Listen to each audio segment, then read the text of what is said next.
Hello there and welcome to the 2023-24 academic year.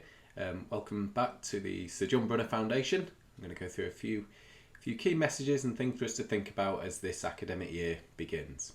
So I'm going to start by modelling a key teaching and learning habit, retrieval or interrupting forgetting. So hopefully the books on the screen, for those of you who were with us last year, will trigger some sort of a memory from this time last year.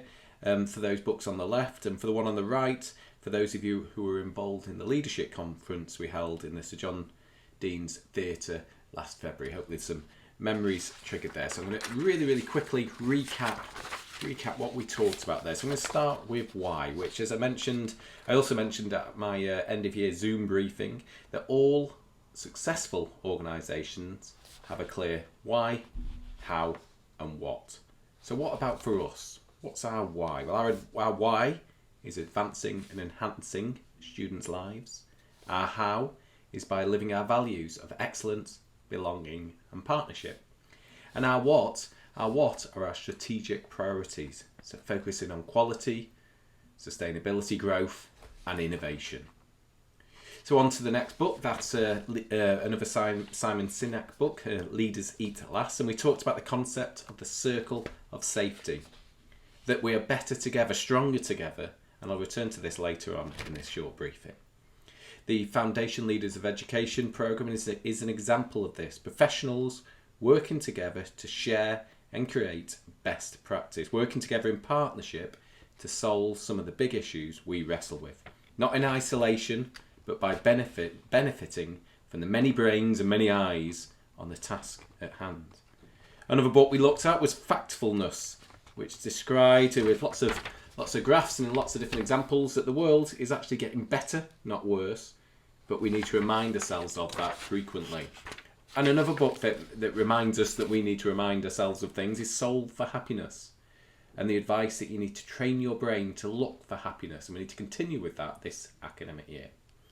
Now, at the leadership conference that we held in February, we explored some of the ideas from the other book, the last book on the screen, Legacy.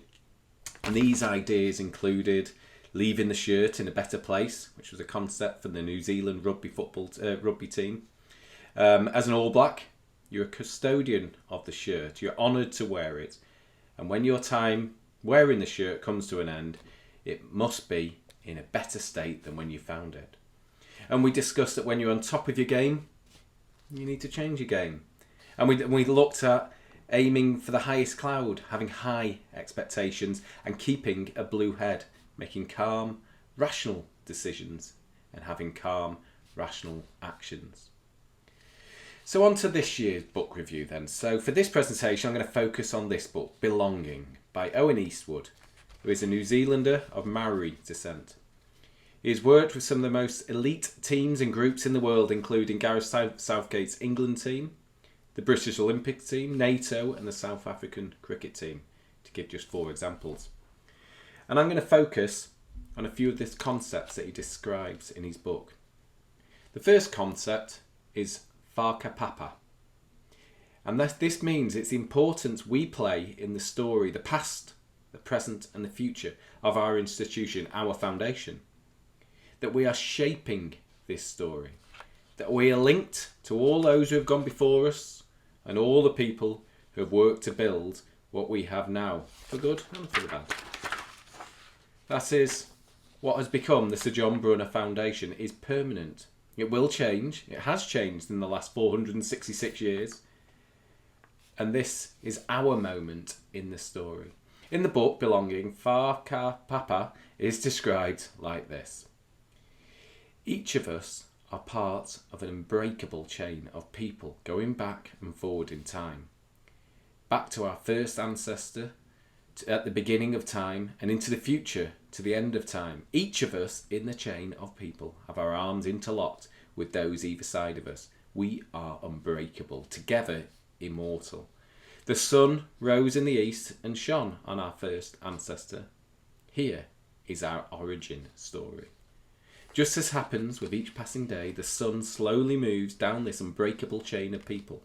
Each of us will have our time in the sun, but the sun is always moving to the west, When the sun shines on us, we are alive, we are strong. For we have passed down to us a culture that immerses us in deep belonging. We feel safe and respected. We share beliefs and a sense of identity with those around us, and this anchors us.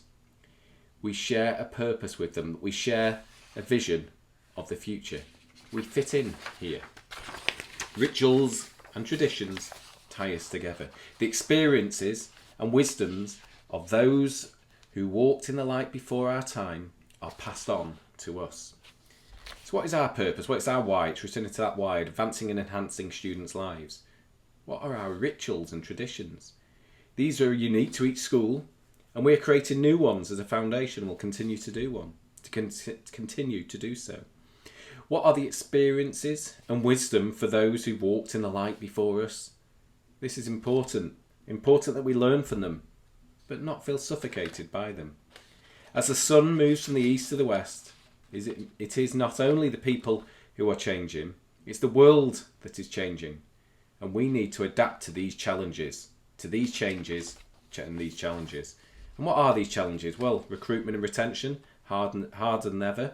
Really lucky that we've recruited such fantastic new staff who are joining our foundation in the college and the various schools. Welcome to the Sir John Brunner Foundation. But how do we stand out to from the crowd? How do we make our foundation a great place to work so that our talent, you, want to stay in the foundation? More students. Another challenge is that we've got more students with complexities than ever before. A long tail of COVID, cost of living crisis, more difficult home lives, less external support. We've got students not attending as much as we know they need to. What is our response to this? Will we have a new government? Will we have new Ofsted? Will we have new curriculum? Will we have the same old funding issues? Preserving the status quo will not solve these challenges. Strengthening what we are excellent at will. Innovating will. So I'm going to quickly go through one or two other key themes from the book before returning to the Whakapapa. Themes I think will help us overcome these challenges. So strength in our togetherness. This is our superpower. This is how we will solve these problems. So when our primal need is not met, when we do not utilise our competitive advantage, we leak focus, energy, we obsess on the unsafe environment and relations around us, self-preservation sets in. So how do we ensure that our teams are on the left of that table? We make our missions clear. We're here to advance and enhance the lives of our students through the highest quality of education. We do this by striving for excellence in all we do. We do this by working as a team in partnership, by asking for help, by being respectful to each other, and recognising that together we are stronger.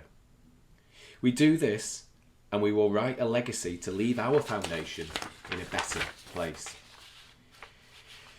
Another one there. A life is not important except for the impact on others. A really strong statement there. Impact on our students by igniting and nurturing their thirst for knowledge. Impact on each other as colleagues by supporting, coaching, guiding, praising and challenging each other to be the best. Not because we're not good enough, but because we can be even better.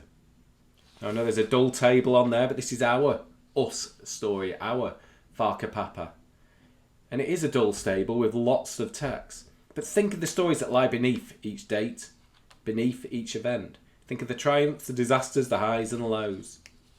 Think of Sir John Deans, who in 1557, on providing the funds for the Whitton Free Grammar School for boys that became eventually Sir John Dean Sixth Form College, he wrote, "For as much as God's glory, his honour and the wealth public is advanced and maintained by no means more than by virtuous education, bringing up of youth under such as be learned and virtuous schoolmasters, whose good examples may as well instruct them to live well, as their doctrine and learning may furnish their minds with knowledge and cunning."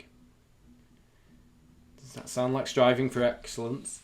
Curious, caring, responsible. There's a link there, a lineage in there.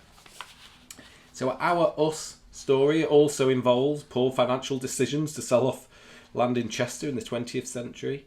One piece I found about the history of the college included, the history of the school is remarkable for the number of disputes involving schoolmasters and trustees, 3 of which resulted in extensive legal proceeding. Thankfully those days are just about behind us. Also part of our Us story is someone who was hard-working and went from an office boy to become a chemical company chairman, to become a member of parliament and a benefactor of many projects, including the Northwich Library and Sir John Dean's Grammar School. And this is the man that our foundation is named after, Sir John Brunner. One of the themes that comes through when we go through the past of our Us story is excellence, and that is our USP, our unique selling point. Think of what made you great, what made us outstanding, and what made us good, what made us who we are. All the little pieces, decisions, compromises, sacrifices it took to get where we are to achieve excellence. But how do we stay there? Think of all the educators, support staff who've worked in these institutions. Think of all the students whose lives were advanced and enhanced as part of them. We are connected to these stories. At the moment, the sun is shining on us to do our part to make the foundation even better, leaving it in a better place than where we found it. So that was our past. What about our present? Our present is being striving for excellence, belonging, and partnership. Our story is multiple examples of advancing and enhancing students' lives right back to 1557 and right up to the present day. We've been providing excellence as standard in our institutions. We are connected to the past, excited about the future, and working hard in the present to live these values. We are working in partnership, and again returning to the Foundation's Leaders of Education programme and the professionals groups that will be starting very soon. But what memories will our students take away from this academic year? When they look back on 2023, 2024, what memories will they take away? Let's think about that. And what about our future? I want you to think about writing your own chapter in this story. What will it look like when the sun moves on from us? What will be better? What excellence will we produce? What will be the plot lines of the chapter? Excellence exam results? What about the story during the chapter? Excellence experience? What are you going to do to make this year even better for our students? Excellent place to work? What are you going to do to make your team a team that feels like they belong?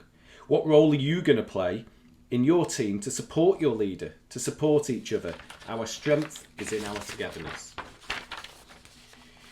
Now, it's becoming a tradition for me to share books. Perhaps it's becoming part of our Whaka Papa. Another tradition is me to share a picture for my holidays. And I chose this one rather than the one in sunny France for today's theme. Because last Sunday, my family, we went up the Old Man of Coniston via a scramble route in the wind and the rain. We made it up to the top, but part way through, Ruby, my daughter, rather annoyed and upset, shouted, "Why do we have to do this?" My dad replied, "Because you're a Snelson and this is what we do." That's my Whaka Papa, being dragged up a mountain in the rain. Ruby's response suggested she's not fully signed up to our Us story or belonging with us just yet, but she'll come around. Now, there's much more to this book, and I suggest you give it a read if you get a chance. And these are some of the themes that I've flown through on the screen now. So finally, when you get back to your desk, I want you to give some thought to these 3 questions. I want you to write the answer down and make a promise to yourself that you will work towards achieving your answers to these questions. So, what memories will our students take away from this academic year? What impact on others will you have? And what will your chapter of the Foundation story be? We'll return to this theme later on in the year. Thank you for listening.